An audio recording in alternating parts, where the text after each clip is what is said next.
Okay, so we're going to talk about using logic in different ways, portrait versus landscape, and how they can be beneficial in helping you produce and make music on the iPad. Particularly, even more so on the iPad Mini. And I'm glad I'm using the iPad Mini because I think it'll help. Even when if you have a bigger one, you'll see the difference in what you can do to make the spacing on it a little bit better. So we'll just talk it through a couple things. All right, so for those that don't fully understand what I mean, this is landscape, obviously, and this is portrait, right? Let me zoom out a little bit so you can see me when I turn it. All right, so landscape, portrait. So in landscape mode, now I'm gonna zoom in so you can see it. So in landscape, the best part about this is you get to see more. Mind you, you can pinch to zoom to a certain degree, right? That's as small as it goes. So on the iPad Mini, you can see this. And if you're arranging, this is amazing, right? So you're arranging, meaning you're building, you already got all your parts and you're just starting to build out the parts, right? And then you can see here that you'll have, I haven't split these yet or exploded these yet. They call it a little different here, but whatever. That's not the point. But I just wanted you to see this, okay? So this is great for that. Of course, you can add in your effects, whatever you want to do for each track. It's great also for MIDI editing. One thing I found in here that works really well, by the way, if you touch this little spot, it'll increase so you have more real estate there. One thing I found is great is, or if you can get this in your workflow, and it's a lot more touching involved, especially with the iPad Mini because of the small real estate. These three buttons are crucial down here, but these become important too. These are more important, in my opinion, when you're creating than they are when you are arranging or when you're doing other stuff, like for selecting instruments, samples, etc. All these are important. And then this little guy, I'll talk about this in a second too. So when you're creating, sometimes an individual track, you may want to adjust the volume on it. And when you're in landscape, you'll see here that this is probably the better way to do is just go per track. And if you leave it open, you can just touch a track and then adjust the volumes. So this is great for iPad. And this is great also whether you're on the mini or on the big one, because having the full slider there, it really helps, especially if you just need to turn the volume down on a track, right? So that's pretty simple. All right, I'm gonna turn it off right now so we just have more real estate. So again, you can pinch this way, 2-finger pinching this way, and get more out of it so you can see your track better. Or zoom in by going out like this. This helps, right? For when you're doing the small editing stuff. MIDI works on here really good. Audio is a little bit different. I'll do a different video. I'm gonna wait for them to do an update on this when you have more audio features, because I don't feel like right now it's enough for me to justify doing audio editing, because showing you you can cut anything. You don't really need that for audio. So I don't really have a valid answer for that yet, but I'll wait in time and give you that. Okay, so pencil, just touch there. And this is just as simple as it gets. You have a pencil, you have a brush, which means you can brush in hi-hats or you can brush in notes, however you want. This guy right here is a selector tool. What's cool about this is you can select, say you only want to adjust these two notes, you can select whatever notes you want, right? Or you can go in and highlight all of them. So you don't really, without that, you can still highlight. See, so you don't need it to highlight, but you need it if you want to do individual notes. And that's basically what it's for, which is kind of cool. I wish they would put the human feature in here. If you're on the MacBook or a desktop, they have this thing where it's like human velocity, where you can randomize those sounds. And I mean, you're doing it with the MIDI notes, not like when you're in a pattern sequencer, because that's different. And it's basically like if you want to nudge the notes off a little bit, you got all that in there. And it's just a really nice feature to have, and they haven't added it here. I'm hoping that they will. That would be tremendous help and fun too. I think it would be fun to do. So getting back to what I was talking about. So real estate. You got way more real estate this way. It just works. If you need to pinch down a little bit, pinch down, you still got even more. So they really did an excellent job on, in my opinion, on the sizing of things. The problem is if you're on the Mini, you're just going to have to press more buttons, guaranteed, because you can't, if you try to leave open too many screens, like you can see here, it gets really cluttered, too much going on, and you can't. Now you can size these down a little bit, but that's as far as you go, and then it just closes, right? So you might as well just close it. So my suggestion is, if you have certain effects you use, like let's say my bass is always from audio layer, and then unless I'm using like a synth bass, and then I like this Red Rock sound EQ on the bass. So putting those together will always be the case for me personally. So if you have something that you typically use almost every track, I would say put that into your template so that you don't have to go back and set it each time. That saves you a little time. Okay. Middle button here is for your effects, your sends, your outputs. So see, my output is always the same because this is going to the master channel, right? So that, I love how they did that too, where you can jump between them. So that's kind of cool. All right, go off of that. This little thing over here expands the window. Now you can adjust, if you touch here, these three dots is beside, not that one. Where is it? Is it here? I think you have to do it in the settings. Let's say put it in here. No, it's in the settings. You can adjust different things with the sizes of it.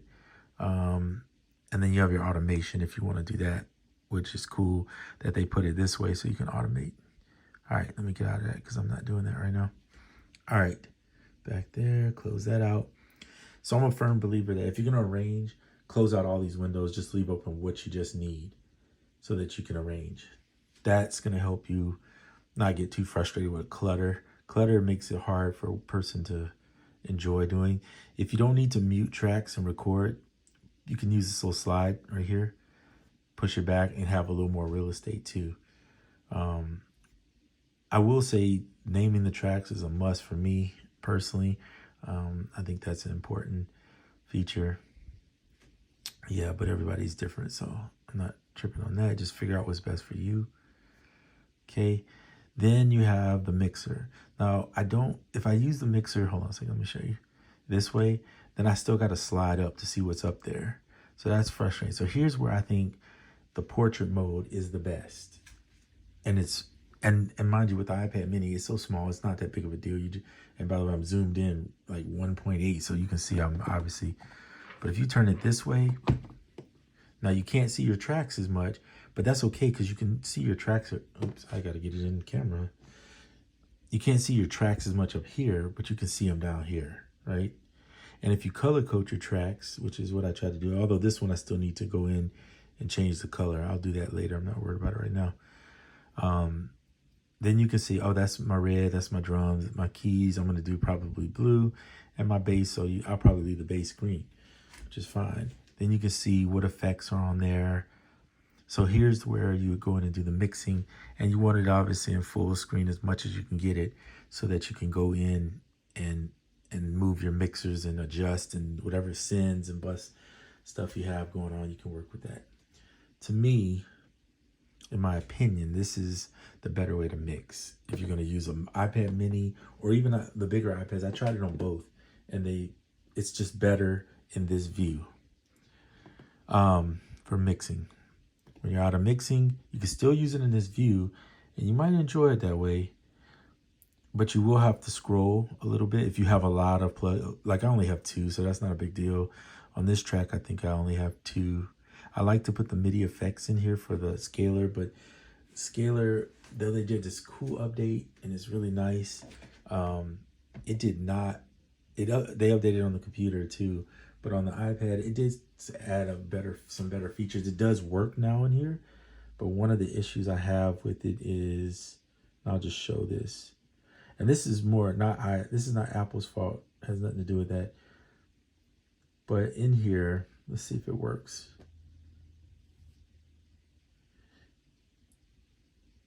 Will it keep going? Okay, it is working. But look how small it is. So on the iPad mini, but I'm glad I figured out it doesn't. So here's the problem. Turn it in this mode. I'm gonna show you. That's what the problem lies. So you can use scalar in here if you want, but you can't use it in this version. I mean, at least not in this particular iPad. If you go to the bigger ones, it may work. But if you're on the mini and you got scalar in here, you can see you can't see any of the top features. So if you turn it this way, then now you have access to everything. You know, and so you might go in here. You're limited on seeing the keyboard up here as much. I kind of don't like that portion of it. But at least you can access all your features. Like I love to be able to change my binding key to where it's all keys and not just the white keys. But when you get down to these pads, I'm being honest. I'll just show you what I'm talking about here. Just open up one. I'm just gonna open up some. I can't see this very well.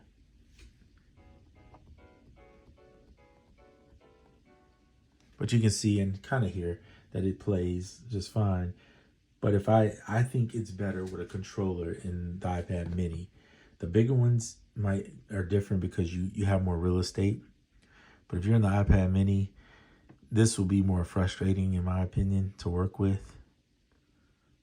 So yeah, that's pretty bad. So you either use it in this way.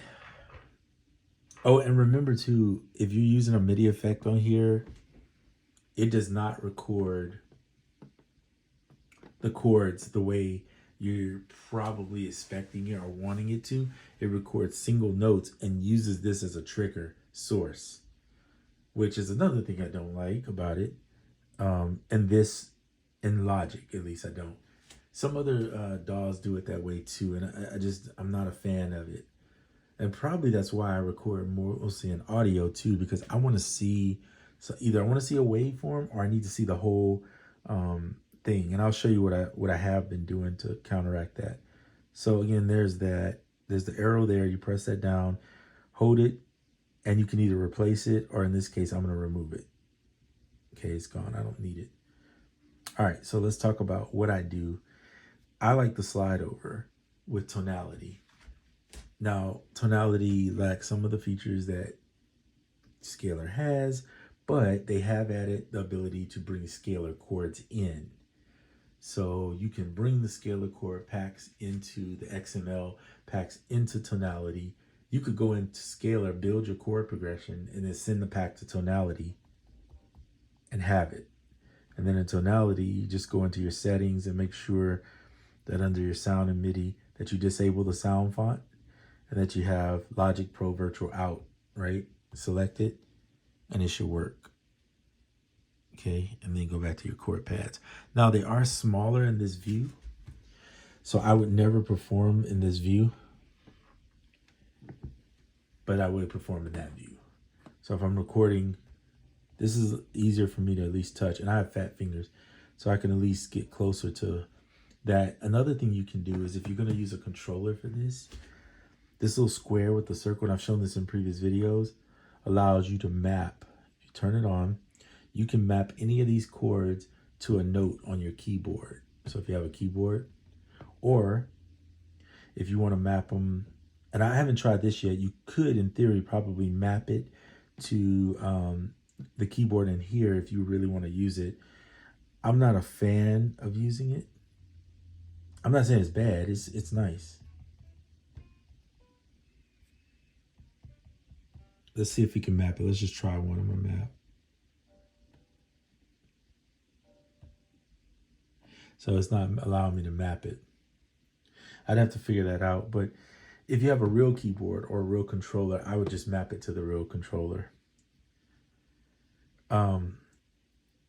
So that leads me to the next topic, which I was going to discuss.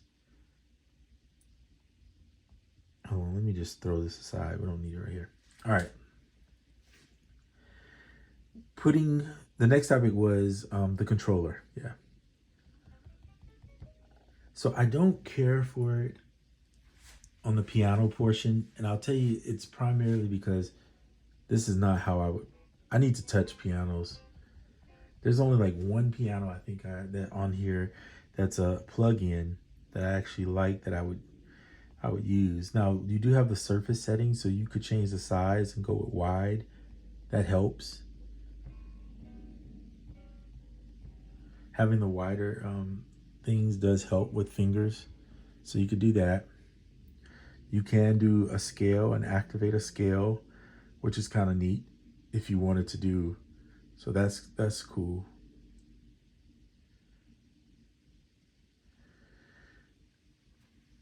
And there you have it. And that's pretty much, I think, what I want to say about that. So it's more about using the iPad in different ways or different views to zoom out a little bit to make your music and creating it here more enjoyable. Particularly, like I said, on this smaller device. If you have the 12.9, well, that's close enough to a MacBook Air. You're getting in that 13.6 range, right? I think it's 13.6 is for a MacBook Air. Maybe it's 4. It's gonna be. I think they're gonna increase it at this next release. Is what I'm hearing, about 15 or something like that. 15 inches, something, I don't know. But either way, it'll be fine. But yeah, so some of these things in here, this is just phenomenal mixer though, without a doubt. The mixer is outstanding. Mixing on here is fun. I even love, not the keyboard, that's not what I was saying. I even love the way they did the plug-in tiles. I think that is outstanding. And the MIDI editing is actually really good. So I feel like it's probably the best on iOS right now. I would give credit to Atom too, but there's still a lot of things in there that I don't like. I would use it occasionally, but I steer away from it a lot more often. But this is good. I could use this and I feel comfortable. I went in there with my fingers, using my fingers to adjust, and it works real. And I tried the pencil and it works outstanding too. So I'm gonna close that off. And yeah, and there you have it. So pick and choose with the smaller one, your arrangement and your view. And then, yeah, hopefully we'll see some updates. I'm hoping soon for some updates so that we can make adjustments, because that's going to be crucial. And there'll be some more things I'll find out that I'll share with you as time goes on.